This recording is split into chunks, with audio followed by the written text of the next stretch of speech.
দেখতে পাচ্ছেন যে নাটোর সদরে যে পার্টি অফিসটি রয়েছে আওয়ামী লীগের, সেটি কিন্তু উচ্ছেদের কাজ চলছে। আপনারা দেখতে পাচ্ছেন সেটি কিন্তু জেসিবি দিয়ে ভেঙে ফেলা হচ্ছে।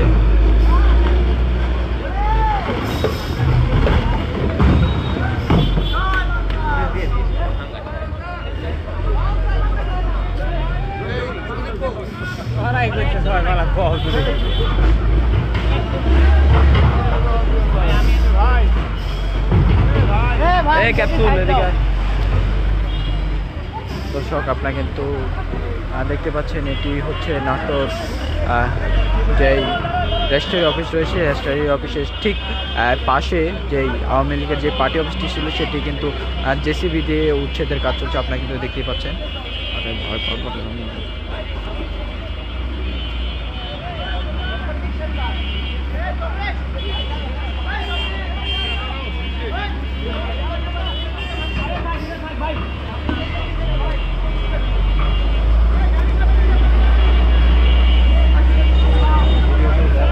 আপনাদেরকে যদি একটু দেখাই রাস্তাটি যে দেখতে পাচ্ছেন কিন্তু ঠিক রেজিস্ট্রারি অফিসের সামনে।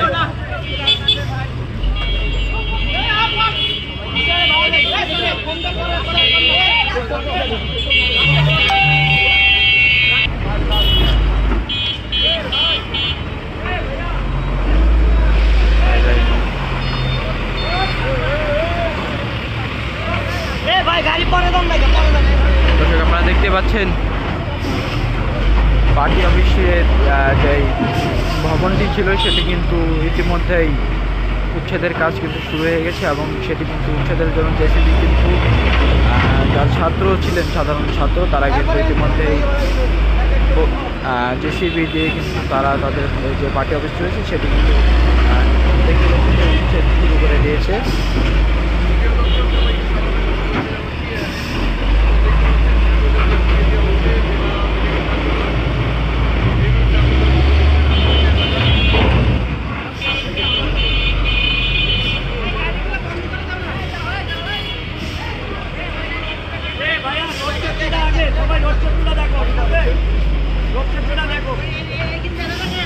জেলা আওয়ামী লীগের যেই কার্যালয়টি ছিল নাটোর পার্টি অফিস সেটি কিন্তু দেখতে পাচ্ছেন যে খেলছে।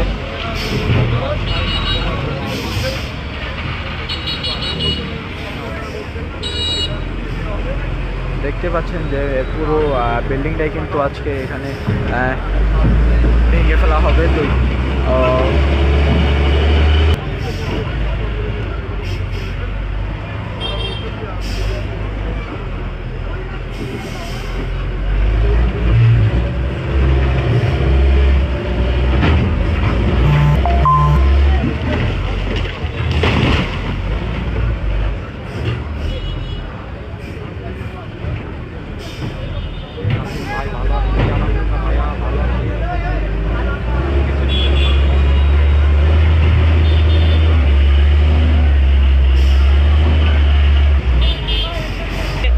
তাদের পক্ষে ছিল, এই দেখে সে আর সেই কান্না মারা কেন দেখাচ্ছে আমাদের পক্ষে, তাদের বিপক্ষে। সে যতবার এই কাজ করবে ততবার তার নতুন বিল্ডিং ভাঙবে। এরপরে আবার এর আগে হচ্ছে যেহেতু ধারমারি 32 ভাঙছে, এরপরে আবার টুঙ্গি ভাঙবো ইনশাআল্লাহ। এরপরে এই ফ্যাসিস্ট সরকার যাতে আর নেক্সট টাইম কোনোদিন না আসতে পারে, এই জন্য আমরা নাটোরে যে আতরঘরতারে ছিল একটা হচ্ছে এই নাটোর পার্টি অফিস, এই পার্টি অফিসের মাধ্যমে নতুনভাবে আমরা কারণ শুরু করলাম। এই ধীরে ধীরে আমরা হয়তো এরপরে সেগুলো রমজানের বাড়ি অন্য যারা আছে সেগুলো মন্ত্রী এমপি বাড়ি ভাঙচুর শুরু করবো। যতদিন পর্যন্ত তারা এই কাজগুলো করার ঠিক রাখবে না। এমন কিছু ফ্যাসিস্টগুলো এখনও আছে নাটোরে, এখনও যারা অবস্থান করতেছে, এই ছাত্রলীগ এবং আওয়ামী লীগ, যুবলীগ, তারা এখনও আছে। শেষে তোরা এত সাহস থাকলে তোরা এখানে আসে, তোরা প্রতিহত কর সব কিছু। তারা এই ক্ষমতা নাই, তারা মুখে মুখে বড় বড় লেকচার মারে, এই লেকচার আমরা দেখতে চাই না। এই জন্য ভবিষ্যতে যাতে এগুলো ঘটনা না ঘটতে পারে, তারা আসন যাতে না কাটতে পারে, এই জন্য আমরা এই ভাঙচুর অবস্থান শক্তিশালী করার ব্যবস্থা করতেছি। ধন্যবাদ। আরেকটু জানতে চাচ্ছিলাম, যেহেতু 5 আগস্টের পরে যেহেতু এটা পরিত্যক্ত অবস্থায় ছিল, হঠাৎ করে এতদিন পরে ভাঙার কার্যক্রম শুরু হলো কেন? আসলে বিষয় হচ্ছে আমরা প্রথমে চাইছিলাম যে 5 আগস্টের ভিতরে এটা তো ছাত্র জনতা যা ছিল সবাই পুড়ে ছাড়খাড় করে দিয়েছে, তারপরে এটা আমরা করতে চাইছিলাম না। বারবার তাকে হচ্ছে সেই আগের রূপে সে ফিরে আসার চেষ্টা করতেছে, যে সে ইন্ডিয়া থেকে তার দালালের দেশ, সেই দেশ থেকে সে দিল্লি তো আমাদের দেশ না, আমাদের দেশ ঢাকা, যেটা বাংলাদেশের সম্পৃক্ত, দিল্লি আমাদের কেউ না, সেখান থেকে সে লাফালাফি করে তো লাভ নাই। এই জন্য আমাদের প্রতিহত করার জন্য আরেকবার ভাঙচুর করে দেখা দিচ্ছে যে আমরা পারি।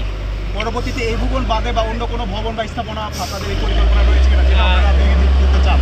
আমাদের আপাতত কোনো পরিকল্পনা নাই, তবে আমাদের ফার্স্ট পরিকল্পনা এই হচ্ছে এখানে ভাঙচুর হবে, এরপর আমরা হয়তো মিছিল করতে পারি, এর পরবর্তীতে আমরা হয়তো যদি আরও বেশি হয় তখন শিমুলের বাড়িতে, সে রমজানের বাড়ি, অন্যান্য যারা এমপি মধ্যে তাদের বাড়ি ভাঙচুরের চেষ্টা করবো আমরা। নাটোরবাসী অথবা দেশবাসীর পক্ষে যদি কোনো মেসেজ থাকে আপনাদের, যদি ক্লিয়ার কোনো মেসেজ থাকে সেটা যদি একটু বলুন। 17 বছর ধরে যে ফ্যাসিস্ট সরকার হচ্ছে আমাদের দেশকে এতটা অন্যায় এবং অবিচারের মধ্যে দেশটাকে নষ্ট করেছে, এই দেশের সংস্কারের জন্য আমরা অন্তর্বর্তী সরকারের মাধ্যমে এই কার্যক্রম চালাচ্ছে। তো আমাদের ভুল যেগুলো থাকবে সেগুলো আপনারা জনগণ আমাদের সহযোগিতা করবেন, জানাবেন, বলবেন। আর পাশাপাশি আমাদের এই দেশকে আরও সুন্দরভাবে বসায় রাখতে হবে, যাতে এরকম ফ্যাসিস্ট সরকার কোনোদিন যাতে না আসে। আমরা এই ফ্যাসিস্ট সরকারের মধ্যে বুঝাই দিতে চাই যে বাংলাদেশে এরপর কোনো ফ্যাসিস্ট সরকার যদি আসে, নেক্সট টাইম তারা যে এরকম কোনো কিছু করার দুঃসাহস না দেখায়। বৈষম্য বিরোধী ছাত্র আন্দোলন যারা সামনে থেকে নেতৃত্ব দিয়েছেন তাদের একজনের সাথে কথা বলছিলাম।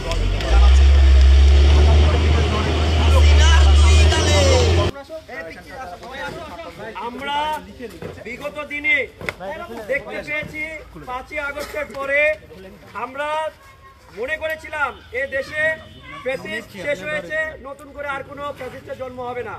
কিন্তু যেহেতু আমরা দেখতে পাচ্ছি 5ই আগস্টের পরে নতুন করে দেশের বাইরে থেকে পতিত স্বৈরাচার বারবার সুযোগ নিচ্ছে নতুন করে বাংলাদেশে স্বৈরাচারকে পুনর্বাসন করার, সেই জায়গা থেকে আমরা গতকালকে কেন্দ্রীয় যে ডাক ছিল সেই ডাকে আমরা সাড়া দিয়ে সমগ্র বাংলাদেশে আওয়ামী ফ্যাসিস্টদের যে আতুর ঘরগুলো রয়েছে জেলায় জেলায়, সেই জায়গাগুলো আমরা ধ্বংস করার চেষ্টা করছি, এবং যাতে সেই জায়গাগুলোকে নতুন করে আবার এই পতিত স্বৈরাচার বাসা বাঁধতে না পারে, সেজন্য সেই জায়গাগুলোকে দেশের জনগণের কাছে ফিরিয়ে দেওয়ার চেষ্টা করছি।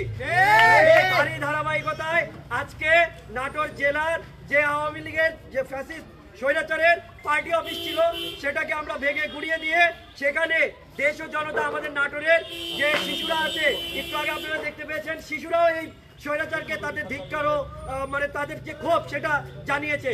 তো খুনি হাসিনার প্রতি এই ঘৃণা থেকে আমরা চাই যে আগামী প্রজন্মের কাছে এই জিনিসগুলোকে একটা ভালো উদাহরণ হিসাবে যেন থাকে, সেই জায়গা থেকে আমরা এই জায়গাটাকে জুলাই স্মৃতি শিশু পার্ক হিসাবে তৈরি করার জন্য আজকে ঘোষণা দিলাম। এই জায়গাটা আগামী দিনে জুলাই স্মৃতি শিশু পার্ক হিসাবে নামকরণ করা হলো। আগামী দিনে এই জায়গাটাকে এই নামে আপনারা চিনবেন। ইনকিলাব ইনকিলাব জিন্দাবাদ জিন্দাবাদ ইনকিলাব ইনকিলাব জিন্দাবাদ জিন্দাবাদ আবু সাঈদ মুক্ত শেষ হয়নি যুদ্ধ আবু সাঈদ মুক্ত শেষ হয়নি যুদ্ধ দিল্লি না ঢাকা ঢাকা ঢাকা দিল্লি না ঢাকা ঢাকা ঢাকা দালালি না রাজপথ রাজপথ রাজপথ